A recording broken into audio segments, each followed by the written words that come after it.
জীবনে তো অনেক ধরনের ভর্তাই খেয়েছেন, তবে একবার এভাবে পেঁয়াজ পাতা বা পেঁয়াজ কলির ভর্তা খেয়ে দেখেন, স্বাদ জিভে লেগে থাকবে।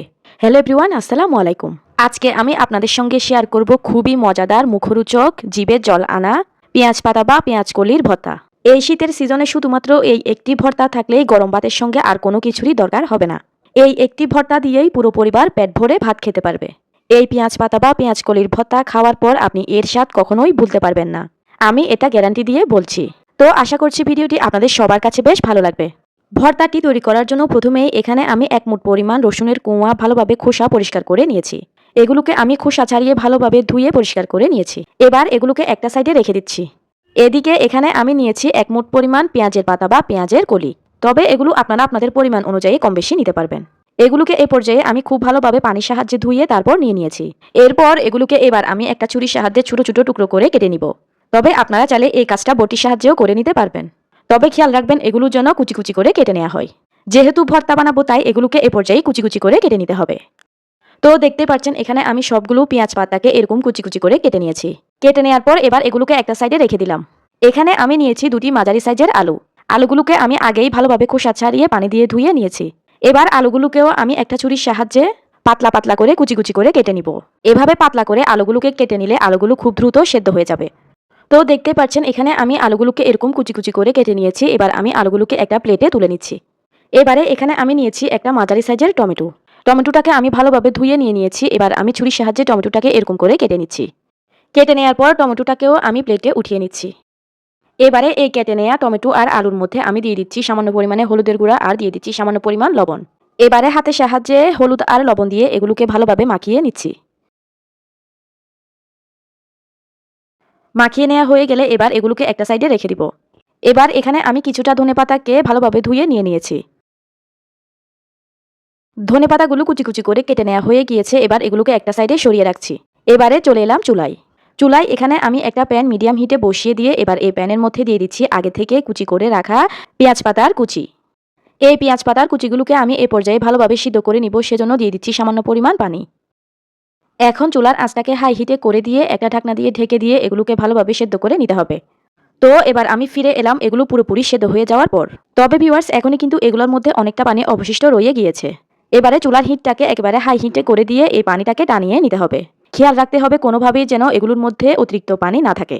পানিটাকে ভালোভাবে টানিয়ে নিয়ে এগুলোকে একেবারে শুকনো করে নিতে হবে।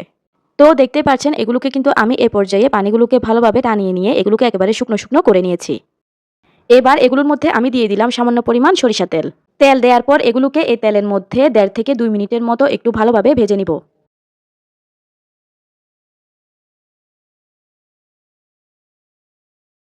আমার এগুলো ভেজে নেওয়া হয়ে গিয়েছে। এবার আমি এগুলোকে প্যান থেকে তুলে একটা প্লেটে নিয়ে নিচ্ছি। এবারে ওই একই প্যানের মধ্যে আমি আবারও দিয়ে দিচ্ছি কিছুটা পরিমাণ সরিষা তেল। এবারে তেল গরম হয়ে গেলে তেলের মধ্যে দিয়ে দিচ্ছি কয়েকটা শুকনো মরিচ। এবারে শুকনো মরিচটাকে নেড়েচেড়ে কিছুক্ষণ ভেজে নিব। আপনারা এই ভর্তার মধ্যে এই সব ধরনের ভাজাভাজির কাজটা অবশ্যই সরিষার তেল দিয়ে করতে চেষ্টা করবেন। সরিষার তেল দিয়ে করলে ভর্তার স্বাদটা অসাধারণ হয়। যখন শুকনো মরিচের কালারটা এরকম চেঞ্জ হয়ে যাবে তখন এগুলোকে তেল থেকে তুলে নিতে হবে। এবার আমি ওই তেলের মধ্যে দিয়ে দিচ্ছি সেই রসুনগুলো। রসুনগুলোকে নেড়েচেড়ে বাদামি কালার করে ভেজে নিতে হবে। ভাজতে ভাজতে যখন রসুনের কালার এরকম বাদামি হয়ে যাবে তখন আমি এর মধ্যে দিয়ে দিচ্ছি একটি পেঁয়াজ কুচি। এবারে পেঁয়াজগুলোকে ভালোভাবে নেড়েচেড়ে হালকা নরম হওয়া পর্যন্ত ভেজে নিতে হবে। পেঁয়াজগুলোকে কিন্তু কোনোভাবেই বেশিক্ষণ সময় ধরে ভাজা যাবে না। অর্থাৎ পেঁয়াজগুলোকে হালকা একটু নরম হওয়া পর্যন্ত ভেজে নিতে হবে। পেঁয়াজ কুচিগুলো এই লেভেলের হয়ে এলে এগুলোকে তেল থেকে তুলে নিতে হবে। এখন আমি এই একই তেলের মধ্যে দিয়ে দিচ্ছি আগে থেকে মাখিয়ে রাখা টমেটো আর আলু কুচিগুলো। এবারে চুলার আঁচটাকে বাড়িয়ে দিয়ে এগুলোকে ভালোভাবে নেড়েচেড়ে আলুগুলো সিদ্ধ না হওয়া পর্যন্ত পোড়া পোড়া করে ভেজে নিতে হবে। যেহেতু আলুগুলোকে আমি পাতলা স্লাইস করে কেটে নিয়েছি তাই এগুলো সেদ্ধ হতে কিন্তু বেশি সময় লাগবে না। এগুলো ভালোভাবে সেদ্ধ হওয়ার জন্য এগুলোকে এ পর্যায়ে আমি মিনিট খানিকের জন্য একটা ঢাকনা দিয়ে ঢেকে দিলাম। মিনিট খানিক পর দেখা যাবে যে আলুগুলো খুব ভালোভাবে সেদ্ধ হয়ে গিয়েছে। আমি কিন্তু একটা আলু ভেঙেও দেখিয়ে দিলাম, দেখুন আলুগুলো কিন্তু খুব ভালোভাবে সেদ্ধ হয়ে গিয়েছে। এবার এগুলোকে আর মিনিট খানিকের মতো চুলার আঁচটাকে বাড়িয়ে দিয়ে এরকম ভাজা ভাজা করে এগুলোকে চুলা থেকে নামিয়ে নিব। আজকের পেঁয়াজ পাতার ভর্তাটাকে বেটে নেওয়ার জন্য আমি এখানে নিয়েছি একটা হামানদিস্তা। তবে আপনারা চাইলে বাটনার সাহায্যে কিংবা পাটার সাহায্যেও এগুলোকে বেটে নিতে পারবেন। এবার এই হামানদিস্তার মধ্যে আমি দিয়ে দিলাম আগে থেকে ভেজে রাখা শুকনো মরিচগুলো। আর দিয়ে দিচ্ছি ভর্তার জন্য স্বাদ অনুযায়ী লবণ। এখন আমি শুকনো মরিচটাকে লবণ দিয়ে একেবারে মিহি করে বেটে নিচ্ছি। তো দেখতেই পাচ্ছেন এখানে কিন্তু আমি এগুলোকে একেবারে মিহি করে বেটে নিয়েছি। এবারে এখানে আমি দিয়ে দিচ্ছি আগে থেকে ভেজে রাখা রসুন এবং পেঁয়াজগুলোকে। এখন আমি রসুনটাকে একেবারে মিহি করে বেটে নিব, আর পেঁয়াজটাকে কিন্তু আমি মিহি করে বাটবো না। পেঁয়াজটাকে মূলত গোটা গোটাই রাখবো, আর রসুনটাকে একেবারে মিহি করে বেটে নিব। কারণ পেঁয়াজটা গোটা গোটা থাকলে ভর্তাটা খেতে বেশি ভালো লাগবে। যে কোনো ভর্তা বানানোর সময় সবগুলো উপকরণ এভাবে ধাপে ধাপে বেটে নিলে ভর্তার স্বাদ বেশি ভালো হয়। দেখা যায় কি আপনি যদি একসাথে সবকিছু মেখে নেন সেক্ষেত্রে কিন্তু ভর্তার স্বাদ ভালো হয় না। এবার আমি আগে থেকে ভেজে রাখা আলু এবং টমেটোটাকেও দিয়ে দিলাম। এবার আমি এগুলোকেও সেম প্রসেসে ভালোভাবে বেটে নিব।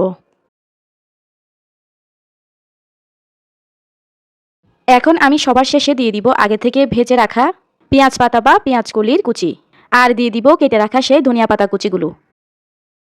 এবারে সবকিছুকে একসাথে ভালোভাবে বেটে নিব। তবে এ পর্যায়ে কিন্তু পেঁয়াজ পাতাগুলোকে মিহি করে বেটে নেওয়ার কোনোই প্রয়োজন নেই।